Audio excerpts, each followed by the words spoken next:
तो इस एक्सप्लेनर में आपका बहुत बहुत स्वागत है। आज हम एक ऐसी अद्भुत यात्रा पर निकलने वाले हैं जो हमारे अपने सौर मंडल की अजीबोगरीब घटनाओं से शुरू होकर ब्रह्मांड की उस आखिरी अस्तित्वगत सीमा तक जाती है। हम अक्सर ये मान लेते हैं कि विज्ञान ने हर चीज को सुलझा लिया है ना? लेकिन असल में ब्रह्मांड के सबसे दिलचस्प रहस्य वहीं छिपे हैं जहां हमारे बनाए हुए नियम अचानक काम करना बंद कर देते हैं। तो चलिए बिना किसी देरी के इसमें गहराई से उतरते हैं। हम अपनी शुरुआत विज्ञान के एक बहुत बड़े अनसुलझे रहस्य से करेंगे। क्या आपको पता है कि हमारे आज के जो भौतिक नियम हैं वो कुछ खास जगहों पर आकर पूरी तरह टूट जाते हैं? बिल्कुल। बिग बैंग की शुरुआत या ब्लैक होल के अंदर की स्थितियों को ही ले लीजिए। वहां हमारी सबसे बेहतरीन थ्योरीज जैसे कि पार्टिकल फिजिक्स का स्टैंडर्ड मॉडल और आइंस्टाइन की जनरल रिलेटिविटी एक दूसरे से बिल्कुल मेल नहीं खाती। वो वहां पूरी तरह फेल हो जाती हैं। और इस बात से एक बहुत ही बड़ा, थोड़ा परेशान करने वाला सवाल पैदा होता है। क्या फिजिक्स के नियम ही पूरी तरह से टूट चुके हैं, या फिर क्या हम इस विशाल ब्रह्मांडीय पहेली का कोई बहुत बड़ा हिस्सा ही मिस कर रहे हैं? सेक्शन 1, भौतिकी अपने चरम बिंदु पर। आइए सबसे पहले उन खास घटनाओं या विसंगतियों को देखते हैं जो हमारे स्थापित नियमों को सीधी चुनौती दे रही हैं।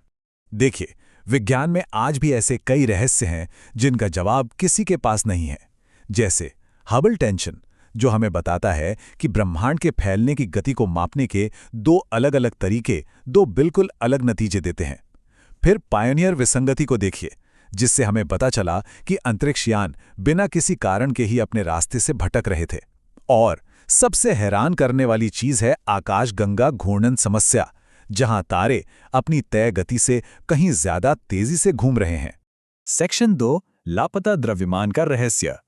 चलिए अब इन तेजी से घूमती आकाशगंगाओं पर थोड़ा जूम इन करते हैं, क्योंकि यहीं से आधुनिक कॉस्मोलॉजी के सबसे बड़े सस्पेक्ट की एंट्री होती है, और वो है डार्क मैटर। दिलचस्प बात यह है कि जब हम किसी आकाशगंगा के दिखने वाले वजन या द्रव्यमान को देखते हैं, तो क्लासिकल फिजिक्स के हिसाब से किनारों पर मौजूद तारों के घूमने की स्पीड एक निश्चित और धीमी सीमा में होनी चाहिए। लेकिन जब हम सचमुच उन्हें मापते हैं, तो हम पाते हैं कि वे हमारी उम्मीद से कहीं ज्यादा बहुत बहुत तेजी से घूम रहे हैं। अब इतनी तेज स्पीड में तो तारों को छिटक कर बिखर जाना चाहिए था, तो उन्हें बांध कर क्या रख रहा है? इस भारी गुरुत्वाकर्षण को समझाने के लिए स्टैंडर्ड मॉडल कहता है कि हमारा ब्रह्मांड मुख्य रूप से अदृश्य है। जी हां, इसमें केवल 4% वो सामान्य पदार्थ है जिसे हम देख सकते हैं। बाकी का पूरा ब्रह्मांड 33% डार्क मैटर और 63% रहस्यमयी डार्क एनर्जी से बना है। सेक्शन 3, मॉन्ड, नियमों को फिर से लिखना। अब जरा एक पल के लिए सोचिए, क्या हो अगर कोई अदृश्य डार्क मैटर हो ही ना? यहीं पर MOND यानी संशोधित न्यूटोनियन डायनामिक्स की थ्योरी सामने आती है। डार्क मैटर की थ्योरी जहां चीजों को समझाने के लिए ब्रह्मांड में अदृश्य द्रव्यमान जोड़ देती है, वहीं 1983 में आई MOND थ्योरी कहती है कि भाई शायद कम त्वरण वाले स्तरों पर न्यूटन के गुरुत्वाकर्षण और गति के नियम ही बदल जाते हैं। मॉन्ड एक बिल्कुल नया मौलिक त्वरण स्थिरांक पेश करता है जिसे A0 या A0 कहते हैं। ये वो खास थ्रेशोल्ड या सीमा है जहां आकर न्यूटन का दूसरा नियम अब और काम नहीं करता। और इसमें सबसे कमाल की बात क्या है पता है?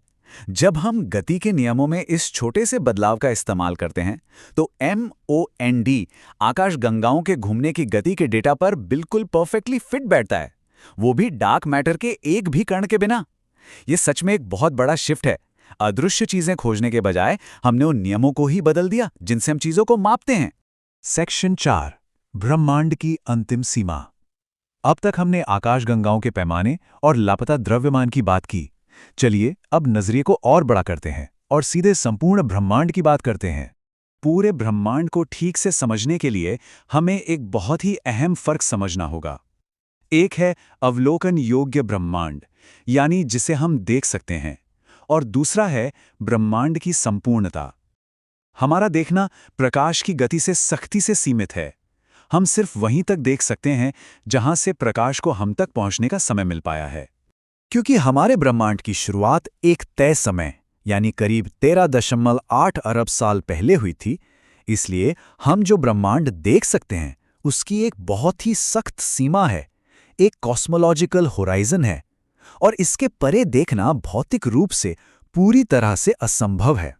सेक्शन 5, सीमित या अनंत, लेकिन उस क्षितिज के पार जो ब्रह्मांड की संपूर्णता फैली हुई है, उसका क्या?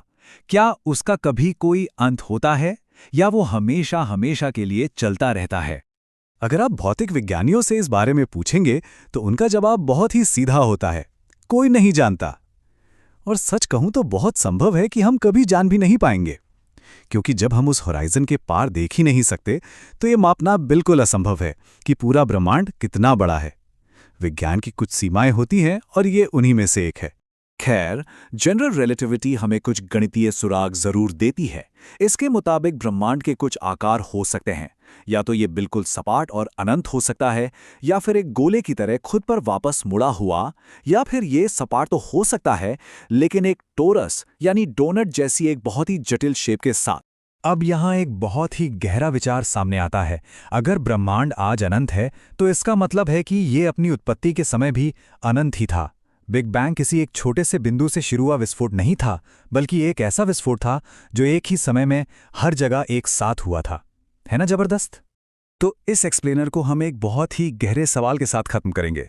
अगर उस ब्रह्मांडीय क्षितिज के पार की जानकारी हम तक कभी पहुंच ही नहीं सकती और हम उसके बाहर की दुनिया को कभी जान ही नहीं सकते, तो क्या इस बात से कोई फर्क भी पड़ता है कि ब्रह्मांड अनंत है या नहीं?